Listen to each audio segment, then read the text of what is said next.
Hi, Hi, how are how are you? you? I am doing well, and you? I'm great. You look so pretty. Thank you. So do you. You've got your Thank curls you. going. This is like the I first am time I put on makeup doing the for this. Maryland. Yeah. I love the Maryland. Well, I'm doing the Jackie, so we've Oh, got them both yes. covered. Perfect. After I've always been the like the girl next door kind of blonde. Yeah. And I always felt like I had to overcome my looks when people met me, like I had to have this really big personality so that they could see that I wasn't like what I looked like. And then I shaved my head for charity. And Oh, I had this bald head, and then I had a mohawk. oh And my God. I loved it. I felt like people knew everything about me just by looking at me. And so I just couldn't go back to the regular blonde. So as it's growing out, I wanted to, I was purple and pink, and then I ended up with this like mint green color, and then I ended up with this just really, really white color, Yeah. and I loved it. And now it's a little bit, it's just a little kind of platinum blonde for me. So it's still a little too normal in my opinion. But Beautiful. thank you. And if Uh, it makes you feel like you're showing your personality, like right when you walk, I mean, that's a great way to yeah, think about yeah. So it. that's You, why right? I like the curls, and I've started doing this thing called pin curl corner, where put my pin curls in, and I do my deep thoughts by Jack Handley. But I married this like tattooed blue haired Asian guy. Like it's just I got to keep up.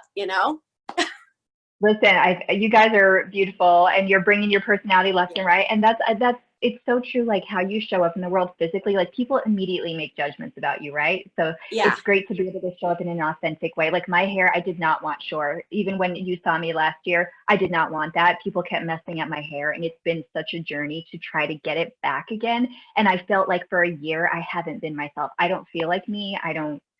It Why just didn't you it's just like get extensions? oh my God, they were so expensive and I had left my job. So I was like, Oh, okay, Chelley, your hair is so do naturally thick. clip-ins. I have them too. It's just a lot of Oh. work. I know. And it's not me. My hair texture, I have Latin hair. It doesn't blend as well. It's just like, Oh.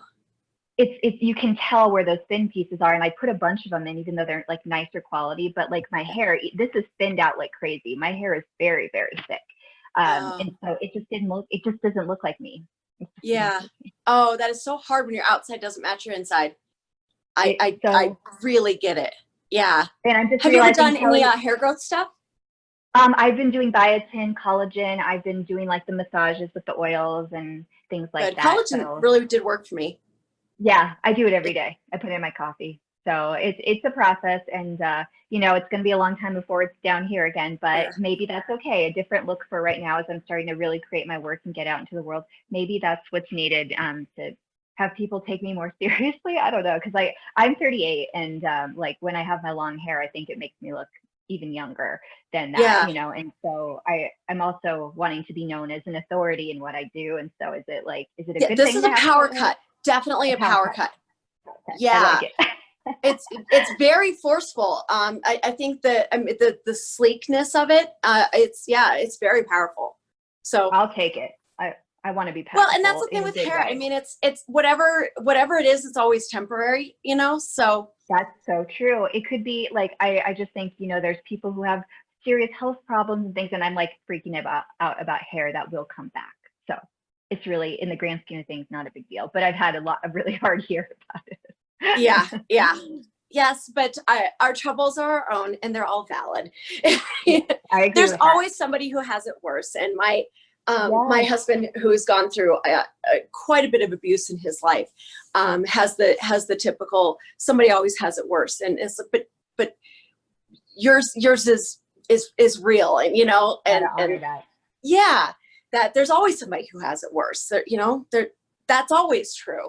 And it Um, doesn't make your pain less valid. And for me, I felt it. yeah, It was like part of this ego death I had to go through. You're not your hair. You're not your face. You're not your body. yeah, You're your like your message and what you want to do to help people. That's where you need to focus. And if your hair doesn't look great on video one day, I think they're still going to be fine and be able to hear you. So that's kind of what I think the spiritual lesson of that was.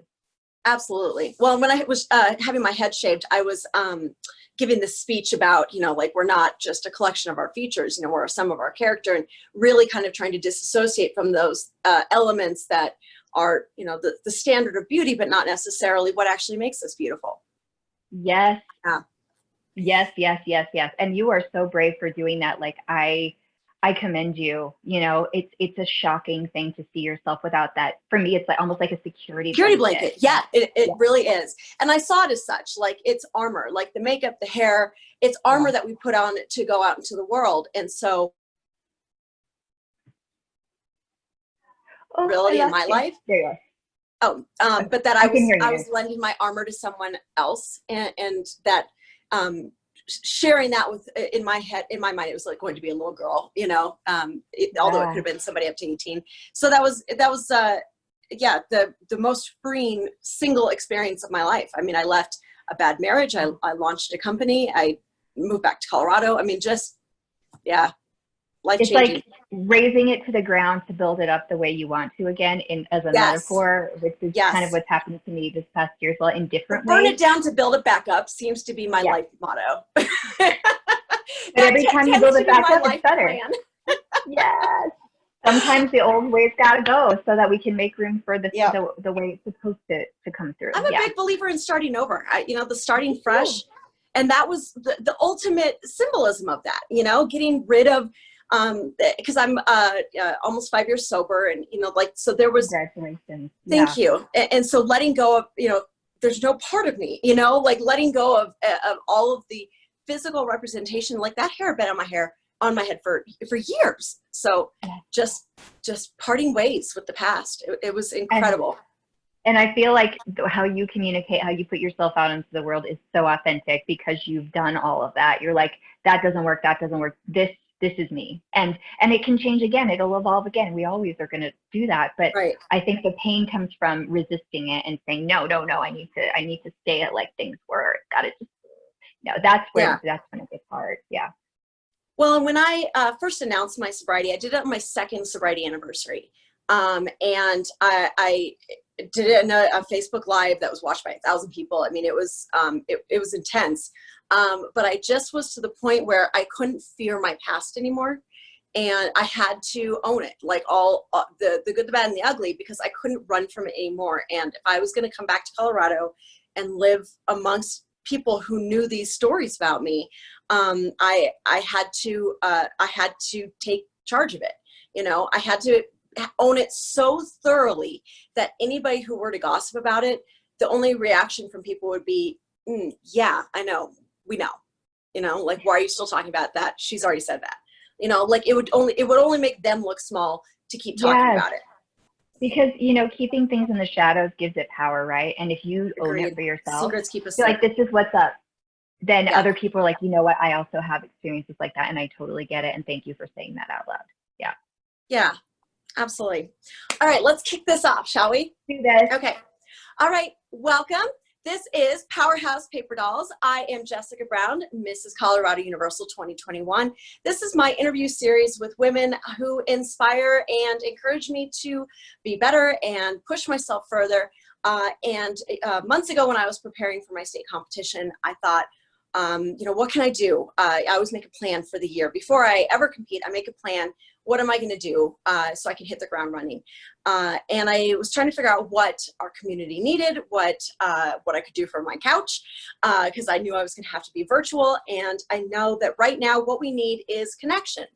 And I thought that the best way to show connection and make us feel more attached to one another is to show the threads that weave through all of our society, the things that connect all of us to one another. And so I looked around, and there are so many incredible women just within arm's reach of me.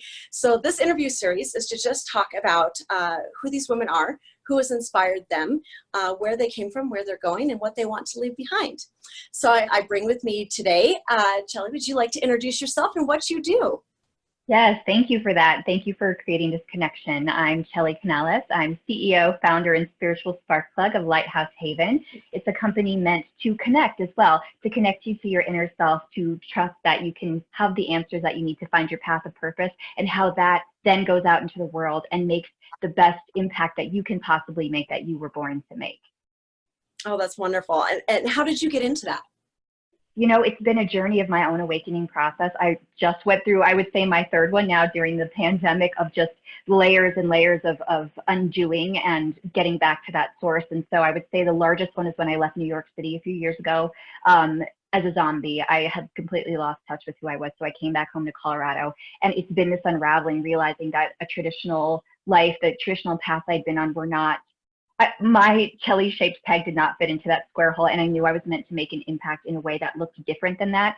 And I also knew that I saw it in people around me too. And it was my thought, not only to activate me, but to activate these lights coming on all over the world. And then when they're activated, their bubble gets activated, and it's a whole worldwide shift. So, you know, it's just a small thing that I had. Just a small side project. Yeah, small side project. Well, and you and I have connected a couple times, but most recently, you were talking about kind of the opposite of that. You were talking about a darkness, and you were talking about this very authentic, raw conversation about how this isolation was affecting you.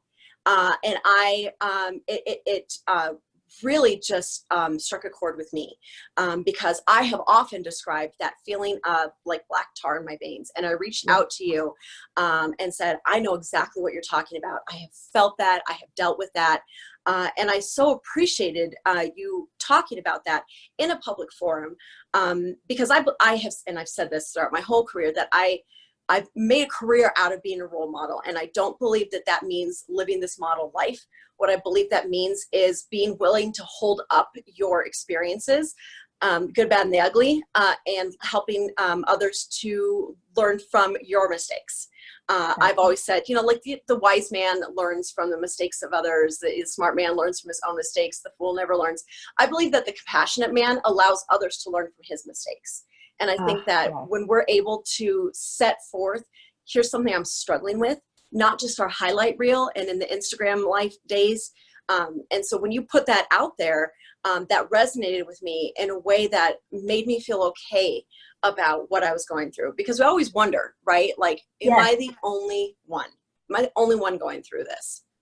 It's so true. And I believe that when one woman or one person speaks their truth, countless others heal. And we deny each other the opportunity for that if we do stay silent. And people are like, oh, Chelley did this, Chelley did that, go her. I have had the hardest struggle in the past 3 months than I've had in a few years. It's a really deep, dark place, but I had to go there in order to understand what it was. And when you don't have the feedback loop of people around you, when you're not out and about, when people aren't like, "What? That's so amazing, all the things that you're doing," you're like, well, who am I? And it doesn't come from other people. It has to come from here. And I had to remind myself of that. And there was something about relieving the pressure of saying it out loud, that now my creativity is flowing again. And now I know there was a key that was missing to my work. Now I know what it is. And now I'm ready to actually give my platform the space it needs for people can actually work with me. You know, corporations can work with me, schools can work with me. And that's all coming. And that it was only because I had to share that. And I don't want anyone ever to think, well, she teaches spirituality, so she's got it together. I've been there. I've been to the low lows. I've been to the high highs. I've seen it in others. And that's why I feel like it's my job to be honest like that. Yeah. And I can't think of any other way to be. It was challenging. It was scary to do that. But I said, if you don't do this, you know, that you're missing something. You're missing an opportunity to help others and to give yourself the freedom That's to exactly it. moving Yeah. forward. Well, and you said it yourself that you, as you described this spark and the lighthouse, like the words that you use, it's very obvious that you get your life force from the energy of others, that you pass on this energy and you take your light and share it with others. And so it's really obvious that when you are isolated from other people, that your light goes out. Did you feel that? I certainly did. And what I had to remember is what I teach other people is that it's not anyone else's job to fill your cup, because people that you want to help and you show up for it. And I said, Chelley, if you gave yourself an inkling of the love and care and help that you give to the people in your life, you would be in such a better shape right now, because that's what you need. So don't expect it from anyone else. Like, you have to remember how to keep that going for yourself through your spiritual practice, through your healthy body, through taking the time to just to connect with you and your source and your voice. And that's when the gifts come in. Right. Well, and speaking of connection, the theme of these interviews, I call it Powerhouse Paper Dolls, because I use a format in my fitness classes called Paper Dolls, where I link my routines because of one common move. So these interviews are linked by commonalities. And my first interview was with Mrs. Universal, Christy Hinnett, and she said that she was most influenced by her mother. And in your questionnaire, you said that you were most influenced by your mother. Tell me about your mom. Yes. Wow. I definitely am my mother's daughter in many regards, but I could only strive to be, you know, as much as she is. She leads with her heart, first and foremost. I don't think I've ever met a bigger heart in my life. And it's just pure, it's genuine. There's no agenda behind it. And her integrity is great. There's, you know, both of my parents, gosh, they show up in a way where it's like, the intention is to help others, to be our best selves. And no matter what, they're like, what can I do? How can I be there for you? And that has been like the base layer of my whole life, just having that shown to me as an example every day of my life. I wouldn't be able to help in the way that I do and how I want to help even more if it wasn't for that. Yeah. So I'm so grateful. Can you think of a piece of advice or a lesson that she taught you?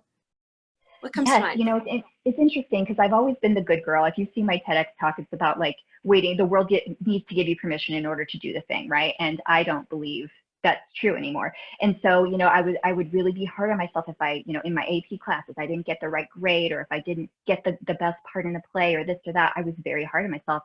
And the lesson was, you're good.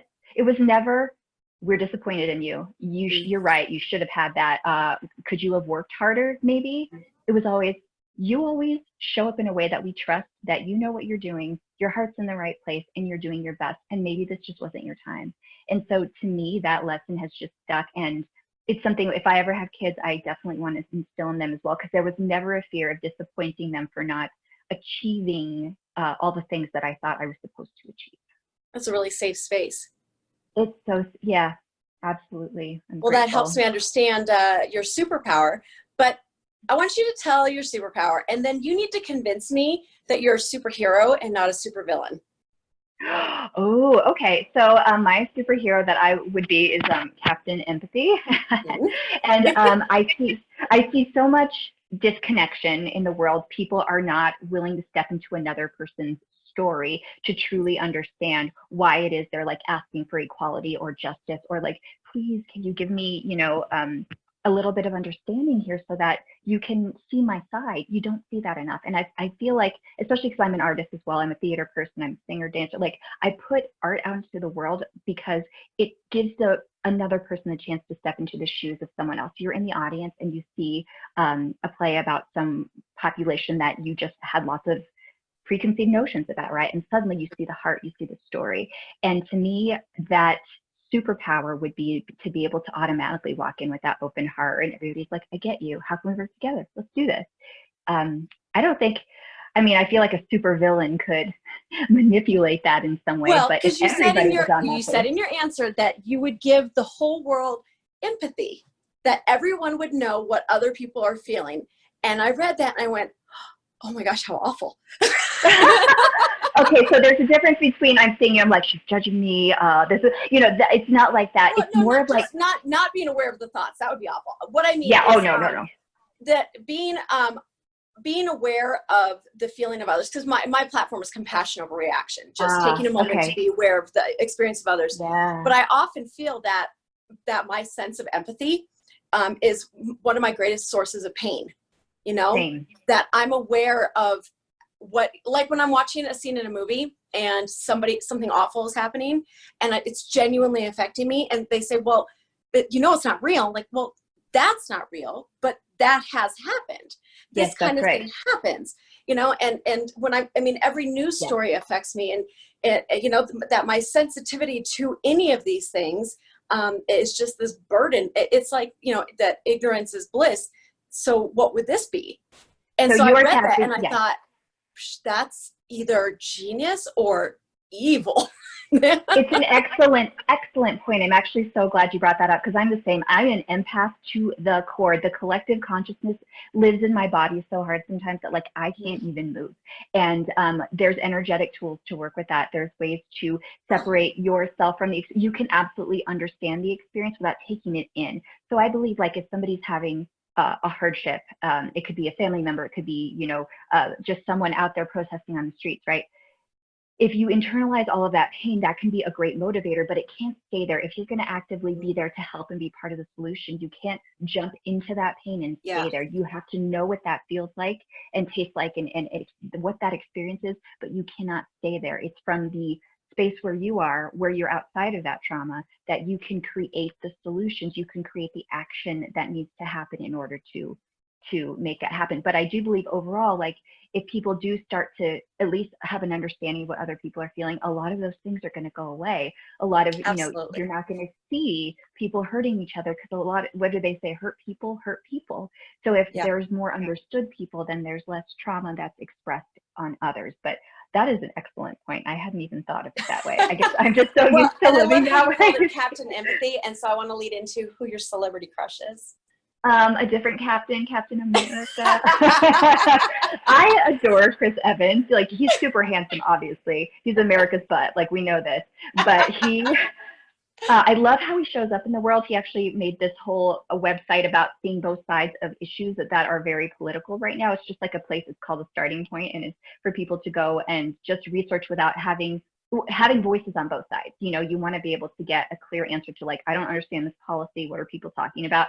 And I feel like he really cares about humanity. And to me, I find that very attractive. I didn't even know he did that. That's wonderful. And what's it called again? It's pretty recent. A starting point. A starting point. I'll have to look it up. Mm-hmm. So what do you want to be known for? What do you want to leave behind? What is your legacy? My legacy is, I wanted to be known that Chelley spent her life helping others see the greatness of who they are and activating them on their path of purpose so that in turn, not only are they living the life that they were born to live, all of their potential and feeling valued for it, they're also helping the world in the best way possible that they were created to be. I love that. I love that so much. Thank you so much for joining me. This was wonderful. So grateful for the opportunity, and you're doing amazing things. So thank you. Thank you. Thank you so much. We'll talk to you soon.